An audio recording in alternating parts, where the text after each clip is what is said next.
नमस्कार साथियों, स्वागत है आपका आज के हमारे इस वीडियो लेक्चर में। मित्रों, आज के इस वीडियो लेक्चर में हम चर्चा कर रहे हैं एमपीएचजीएस एग्जाम और एमपीसीजे एग्जाम के लिए एक बहुत ही महत्वपूर्ण टॉपिक डाइंग डिक्लेरेशन से संबंधित ऐसे लीडिंग जजमेंट जो कि अभी हाल ही में ऑनरेबल सुप्रीम कोर्ट ने डिसाइड किए हैं और जो कि आने वाली परीक्षाओं के लिए बहुत ही महत्वपूर्ण है। जैसे कि आप सभी लोगों को पता है कि जो मुख्य परीक्षा है उसमें एविडेंस जो सब्जेक्ट है उसमें डाइंग डिक्लेरेशन से रेगुलरली क्वेश्चन जो है पूछे जाते रहते हैं। तो इस टॉपिक से संबंधित जो लीडिंग जजमेंट्स हैं जो अभी हाल ही में ऑनरेबल सुप्रीम कोर्ट ने डिसाइड किए हैं उनको जो है आज के इस वीडियो लेक्चर में हम देख रहे हैं। तो मित्रों, शुरू करते हैं आज का यह इंटरेस्टिंग एंड नॉलेजेबल वीडियो।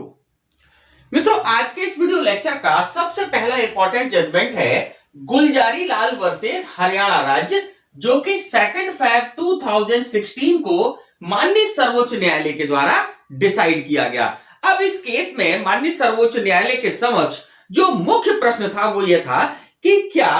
एक हेड कांस्टेबल के द्वारा लिखित मृत्युकालीन कथन पर दोष सिद्धि वैध है या मृत्युकालीन कथन मजिस्ट्रेट के द्वारा ही लिखे जाने चाहिए। अब इस केस में माननीय सर्वोच्च न्यायालय ने स्पष्ट रूप से कहा कि विधि की कोई अनिवार्य शर्त नहीं है कि मृत्युकालीन कथन किसी मजिस्ट्रेट के द्वारा ही लिखे जा सकते हैं। मृत्युकालीन कथन जो है किसी हेड कांस्टेबल के द्वारा या किसी डॉक्टर के द्वारा, किसी पुलिस अधिकारी के द्वारा, किसी लोक सेवक के द्वारा, किसी के भी द्वारा लिखे जा सकते हैं। अगर ऐसे मृत्युकालीन कथन सत्य और विश्वसनीय है तो उन मृत्युकालीन कथनों पर दोष सिद्धि की जा सकती है। अब यहां पर एक जजमेंट और है जिसको अपने को ध्यान रखना है। खुशहाल राव वर्सेस बंबई राज्य 1958 का केस है। अब इस केस में भी माननीय सर्वोच्च न्यायालय ने ऑलरेडी इस बात को क्लियर कर दिया था कि यह महत्वहीन है कि मृत्युकालीन कथन किसके द्वारा या किससे किए गए हैं। ऐसा कथन किसी मजिस्ट्रेट से,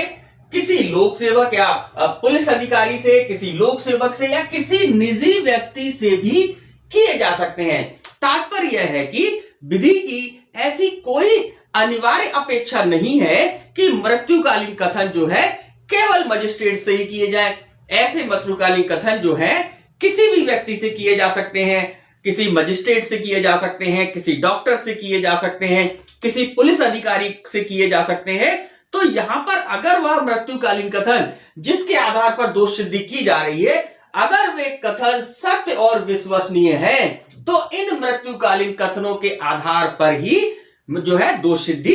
की जा सकती है। तो यहां पर इस केस में यह सारी बातें कही। अब हम देखते हैं हमारा अगला केस। मित्रों, नेक्स्ट इंपॉर्टेंट जजमेंट है रमेश और अन्य वर्सेस हरियाणा राज्य, जो कि 22 नवंबर 2016 को ऑनरेबल सुप्रीम कोर्ट के द्वारा डिसाइड किया गया। अब इस केस में माननीय सर्वोच्च न्यायालय के समक्ष प्रमुख प्रश्न यह था कि अगर कोई महिला 100% जल गई है, 100% जो है 100% अगर वो जली हुई है, तो उस अवस्था में अगर उसके द्वारा मृत्युकालीन कथन किए जाते हैं तो उन कथनों की वैधता क्या है, क्या उन कथनों को जो है मृत्युकालीन कथन माना जा सकता है, उन कथनों की प्रकृति क्या है। तो इस मामले में माननीय सर्वोच्च न्यायालय ने निर्णय देते हुए यह कहा कि मृत्युकालीन कथन के लिए यह आवश्यक है कि वह सही मानसिक स्थिति में, सही मानसिक दशा में किए जाएं। इससे कोई फर्क नहीं पड़ता है, इससे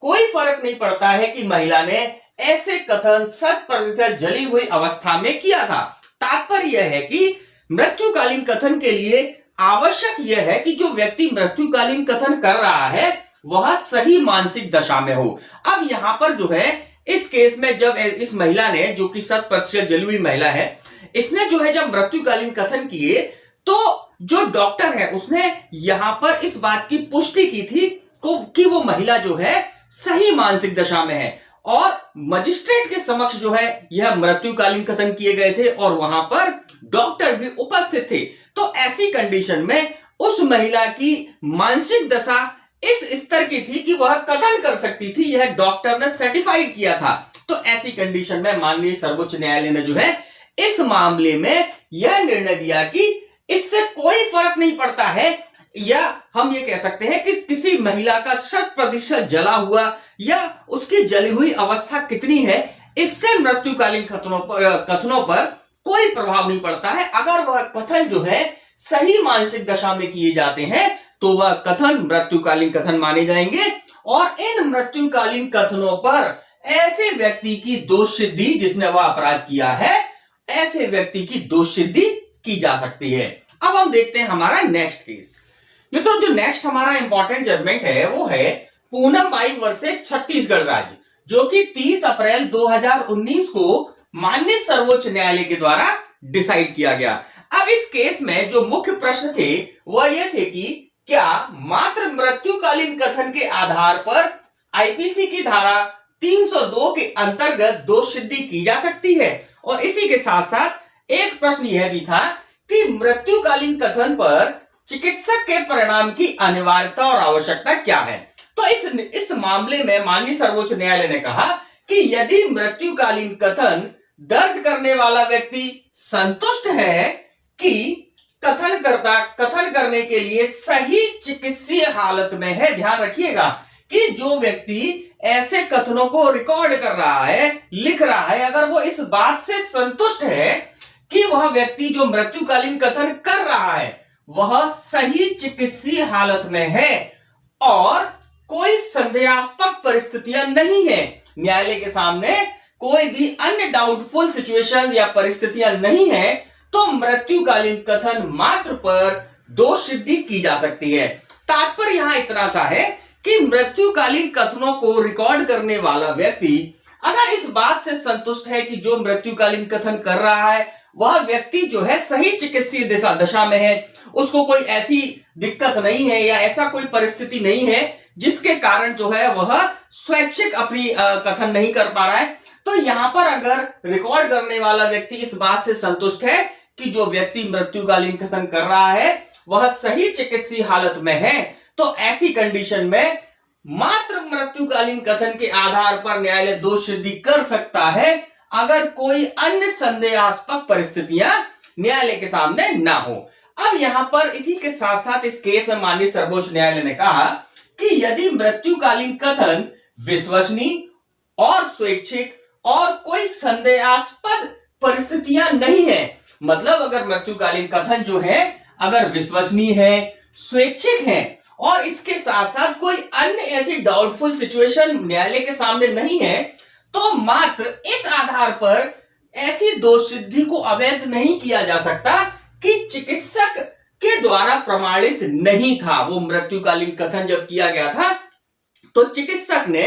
उस व्यक्ति की चिकित्सीय हालत के बारे में प्रमाण पत्र नहीं दिया था, इससे मामले पे कोई फर्क नहीं पड़ता है, मृत्युकालीन कथन मात्र के आधार पर दोष सिद्धि की जा सकती है। और हम आपको यहां पर यह भी बता दें कि कई सारे जजमेंट्स में ऑनरेबल सुप्रीम कोर्ट इस बात को क्लियर कर चुके हैं कि अगर मृत्युकालीन कथन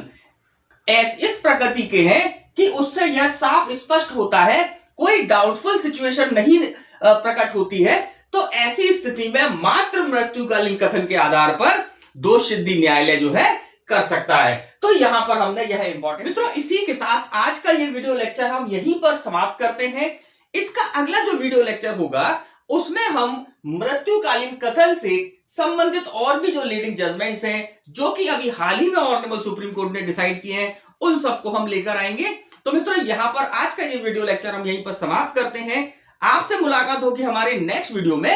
अगर आप हमारे इस चैनल पर नए हैं तो आप सब्सक्राइब जरूर कर लीजिएगा और इसी के साथ साथ बेल आइकॉन बटन को भी प्रेस करें, जिससे कि जैसे ही हमारी वीडियो अपलोड हो तो आपको उसकी सूचना, उसका नोटिफिकेशन मिल जाए। और अगर आपके कोई डाउट्स हैं, कोई आप जानना चाहते हैं कुछ, तो उसके लिए आप कमेंट बॉक्स में कमेंट कर सकते हैं। तो मित्रों, मुलाकात होती है आपसे हमारे नेक्स्ट वीडियो लेक्चर में। नमस्कार, जय हिंद, जय भारत।